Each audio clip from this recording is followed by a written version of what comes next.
Hi, and welcome to another episode of Watching. We are going to watch Armstrong do everything but hit in this video. Hopefully I can get some base running clips along the way. I don't have those queued up, but I have an awful lot of defensive numbers to throw at you, so we're just going to get right into it. PCA, everybody knows he's one of the most exciting players in the game, only 23 years old, originally a first-round pick of the Mets, got traded to the Cubs in the Javi Baez, Trevor Williams deal. He would look pretty good in Citi Field right now, but at the same time, he's also catching a little flack right now because he's been scuffling a bit in the second half with the bat. And what kind of caught my attention to make this video was actually during the live stream today. He came up a little bit. He had a cool bunt play in last night's game that I was watching, and it kind of reminded me of how this guy can affect the game in many different ways. And, I looked a little bit at the hitting, and there was some chase in the game, and I think that's the biggest thing right now. He just swings too much at bad pitches. That's something that hopefully he can, corral and get better at. Find a way to have a little bit better approach up there. But what's fascinating to me is that players like this are just so rare because they don't necessarily need to hit to impact your team. It's like a Yadier Molina catcher. They're doing so many other things to help affect winning baseball games on a daily basis that they don't have to hit. So PCA, the first thing we're going to look at is just the fielding. I'm going to throw a lot of leaderboards at you. You're going to see he's at the top of almost all of them. Fielding run value, he's in second in all of baseball behind Patrick Bailey, who's the catcher for the Giants. Now, this is another example of a guy who's not hitting at all. Now, he's really not hitting at all, but he is number one in fielding run value, which makes sense because catcher can affect the game the most. But PCA is number two. He's got an 18, a value of 18 for the range and a positive value of 3 for the arm. So 21 total fielding run value for whatever that's worth. You can see the other big names on the list. No strangers here. Bobby Witt, Mason Wynn, Alejandro Kirk, another great catcher. Cedar Rafaela, who might be one of the most impressive guys when we get to some of the other numbers. Catch probability. Outs above average for the outfielders. Now, PCA is number one in this category. And when I was looking at this leaderboard, the one that caught my eye, obviously, is the 5-star catches. 15 outs and 25 chances. 60%. I looked at the percentage. The next highest percentage is 40% on these types of balls. Willie Abreu. I mean, that's a huge gap. He's made 15 outs on 5-star plays. That is special. And I think we're going to be able to watch a lot of those in on 4-star plays. He's 5 of 6. 9 of 10 on 3 stars. I mean, I think the 2 stars that I saw that he missed on the video when I really was looking up this a little bit ago, they were mostly sun balls. So, whatever. Not making an excuse, but the guy's pretty much automatic in the outfield. Okay, what's the next one? Arm value. So here, arm value leaderboard. PCA comes in as the 8th best in big leagues. Now, I thought he was going to throw out more guys, and I had this all organized, but there's just 2 throwouts on the year that I can find, so we can watch those really quick. Here's the first one. Into center field, that's a base hit. 1 run is in to throw home for Armstrong. It's a really good throw. Gets it over the mound. I don't have all the angles because this isn't the dugout app here. This is just off of Savant. But he circles the ball nice. And obviously you can't see much more else, but he's got a damn good arm, which will also come up on the leaderboard in a second. So that was the first one. Here's the second one. This one's crazy because it's like a very positive moment for the Diamondbacks, but he just kind of like hoses the crap out of this dude right here. Look at this. Just throws a missile that nobody saw coming to get Gino at the plate. And it's weird because obviously this is a big moment for the Diamondbacks. We're on the Diamondbacks broadcast. But just take a second to take a peek at this throw. He's got it. And this is a laser, low laser. 1 hop. See you later. So those are the 2 throwouts. There really wasn't a whole lot else. I'm surprised his arm value was this high. It gets credited with a lot of holds. When I watched the videos, I was like, well, there's not really much there. When you watch Stephen Kwan, like, it's insane. He's throwing people out left and right. So take that for what it's worth. But, I mean, he's got a howitzer, and I think that's also, kind of the effect that he has. People just don't even try to go because they know how good of an arm he has. And also, if you watch him, he tries to make a lot of shortstop-esque throws, running and moving. Hold on one sec.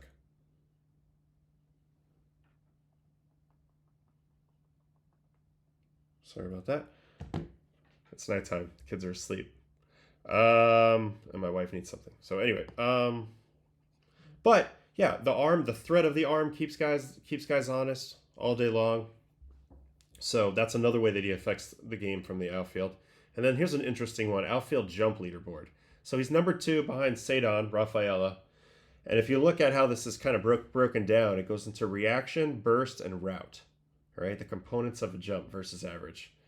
So on reaction, he is the 5th best. It's crazy how good Jacob Young is and Isaac Collins. Wow, over 4 each. And then on burst, he's 2nd best behind Cedon. So burst is kind of like that initial move after you get going, like how quickly you get up to top speed. Very, very good at that. And actually, it's funny, he gets nicked a little bit on the route. He takes some unconventional routes. But overall, second best by this metric. So quickness, outfield jump is a big part of his game as well. And then, so this is the overall outs above average leaderboard, where he's 3rd. Mason Wynn, who we covered in an earlier version of this this video, he's number 1. Bobby Witt's number 2, and then PCA is the top outfielder. And you're gonna notice when we watch his plays, he's elite going gap to gap, right to left. He's actually for his career -1 going back, so it's not like bad, but he's not like dominating going back, and he's like 0 going forward, so neutral going forward as well. But side to side, elite. And you can see that here. The players right 12, players left. Oh no, players left 12, players right 9, going back -1. So that reflects what I just said. All right, and then you got base running. So if you look at overall base running runs, he's way down here, and I say way down here because I'm used to having him at the top, but he's 15th and 5 base running runs. But if you break it down, he's not really a base stealer per se. Like it's not really there for base stealers as much. But he gets it for extra bases taken, just an aggressive mindset on the bases. 4 of those, so that ties him for basically 5th place in the big leagues on that stat. So even though sometimes he doesn't hit because he swings too much, he still is the best outfielder in the game and one of the best handful of base runners in the game. So I feel like that should be acknowledged. That's a special talent. And then if you look at how, like, kind of the underneath the hood of how you actually achieve those, and this is like what scouts basically break down as tools. This is the simple way that when you're looking at a kid in high school or a kid in college and you're wondering how his skill set can perform at the highest level, you're looking how these special traits translate. Sprint speed is a big one, and he's up there. 16th in sprint speed at 29.6 feet per second. It's impressive. So speed, and then you look at like something like bat speed. He's above average in that too. I think I have that here. Bat tracking. Yep, bat speed 72.7. So that's in the red. So that's above average. So now you're talking potential for plus power, guaranteed plus speed, which translates into plus defense. So you see how these two tools by themselves are so valuable. And usually they're with young guys, and that's what he is. He's young and he's springy. And it's really cool. And then here is batter's box, whatever. Swing path. I think it's a beautiful swing path. Well, after watching it a little bit, it's definitely built to hit the low pitch. He's at 35-degree swing tilt, so that means he's a little more scoopy than your average hitter. A little more here, so the swing is definitely built to hit the ball below the zone or in the bottom of the zone. And I even remember this series hit some curveballs below the zone for homers. Also 4 degrees pull. But I think that's good. If you're little, if you're going to have to generate pop, you're not going to really do it oppo. So you got to go out there and you got to pull balls.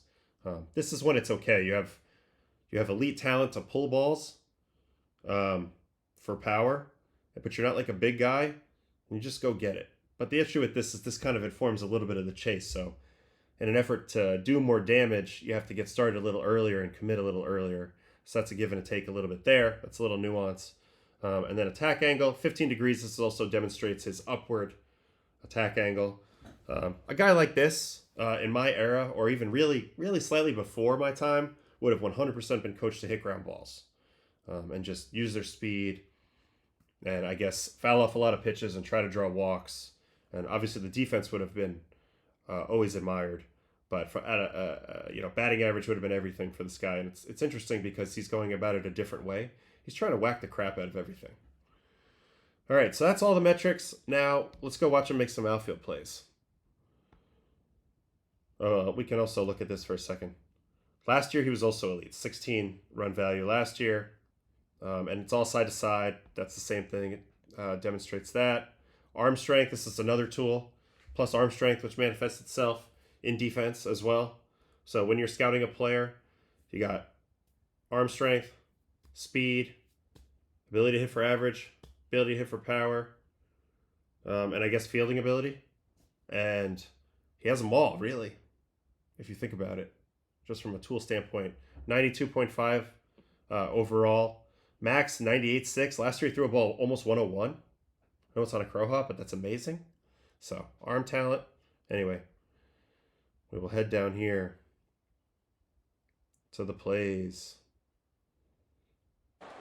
Let's watch a few of these. 2-2.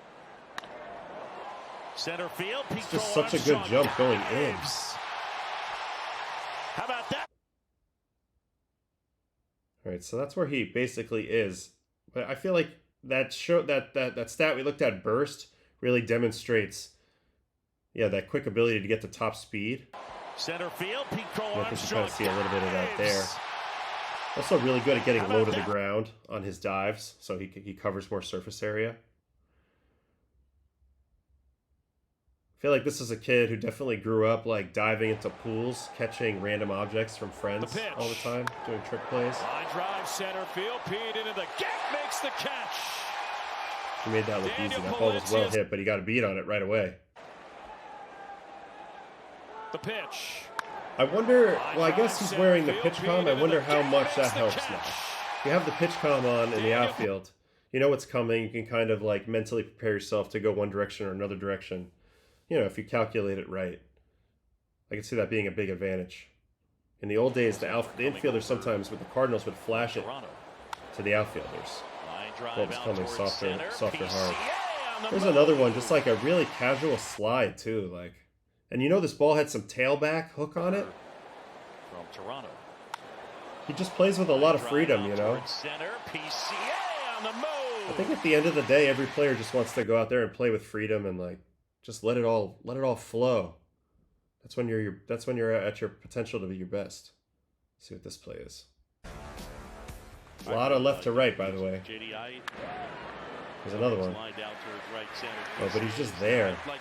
I don't know how that's a 4-star play. I guess he covered a lot of ground really fast. Because sometimes that's the thing. Like, these guys make it look easy. That was pretty damn easy. All right, what's this play? And the zone, and they want them, if you're the Cubs, to put I saw this one before. This is sick. Some contact from Mason Wynn out to the gap. Armstrong, what a catch! Exploding glasses? Hell yeah. First of all, he's in the other gap. Where's this ball caught? All the way over by the energy sign. So you can see how much ground he has to cover there in a very short amount of time. And again, he gets very low on this dive. Exploding glasses. That one's awesome.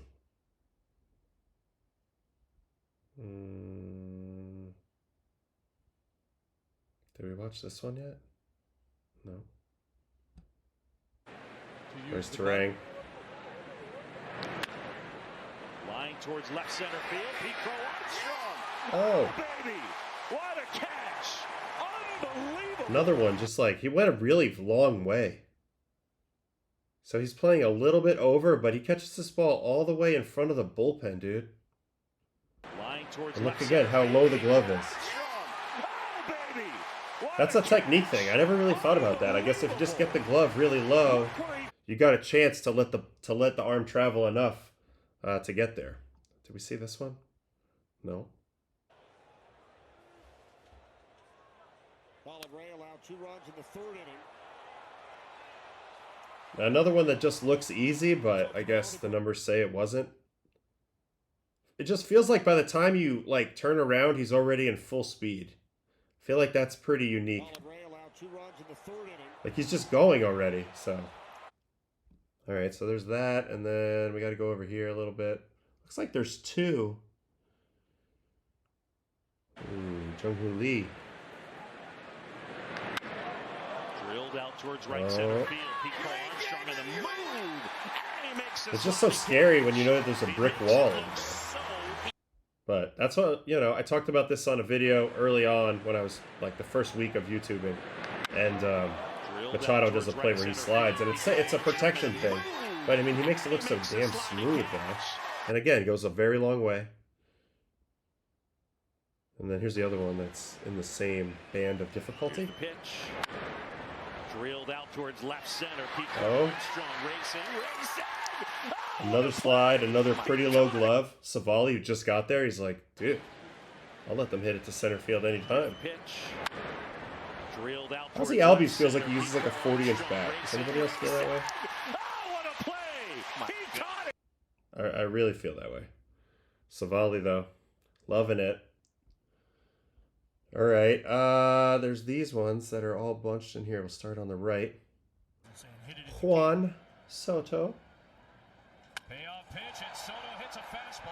Yeah, he's just on it. Like, by the time the camera shows him, he's already in full motion. Oh, and he's loving it. Let me see that again. Like, I feel like most outfielders, you see them speeding up when he turns around. This guy's just, like, in full stride. That's what I'm seeing.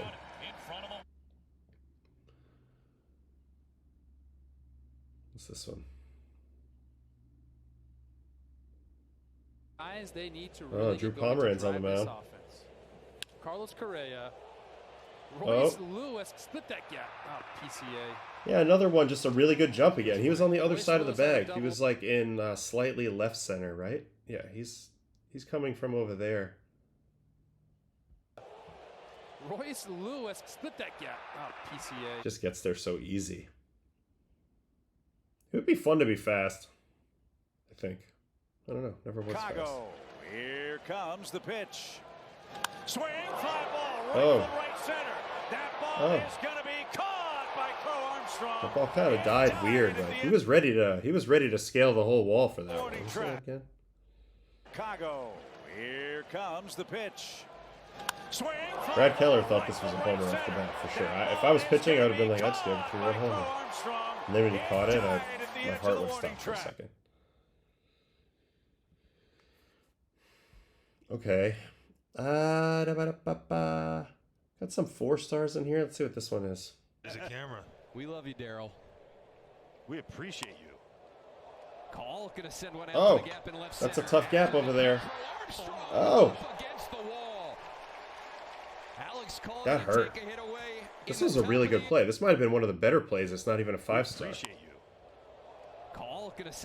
He's playing kind of shallow, low-key shallow, ran kind of far. Slammed into the wall. Alex Call gonna take a hit away in the top of the.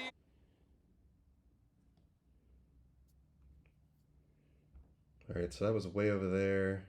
Let's see what's in there. This is a single. Get out of town. Get out of town. What's this one?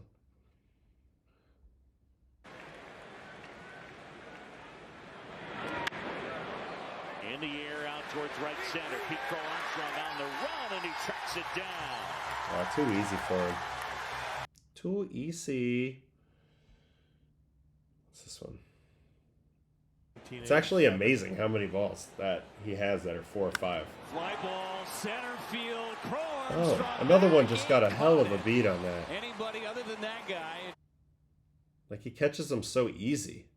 By the time the camera flips here, he's gone. Fly ball, center field. Armstrong back. He caught it. Anybody. So cool.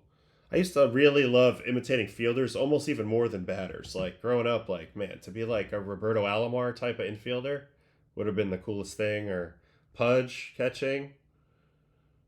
Or, you know, I remember I went to a Mets game once, and Darren Lewis, I think the guy's name was. Darren Lewis robbed a home run in center field. And I'll never forget, I was like trying to imitate that on my couch for like another month. This ball, I think, knuckles. Yeah, that's a knuckleball. And he handled it pretty well.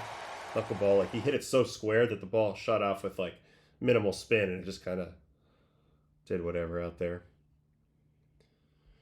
What else we got?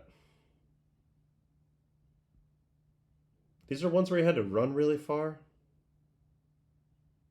Just curious what happens here. Why this is all the way on the right of the chart. Muncy gets the elevated ball, but pops it up. It'll be shallow. Oh, he catches this ball. So I guess he was playing super deep. It's kind of weird. All right, what's this one? Way over here. Milwaukee up 2-zip. The pitch. In the air. Horner out. PCA in.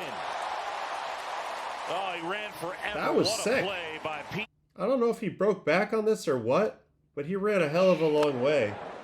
The fact that this is a 3-star is weird to me. You know what? He didn't really kick it into high gear. He thought somebody else was going to catch it, and then he went and caught it. Sick, though.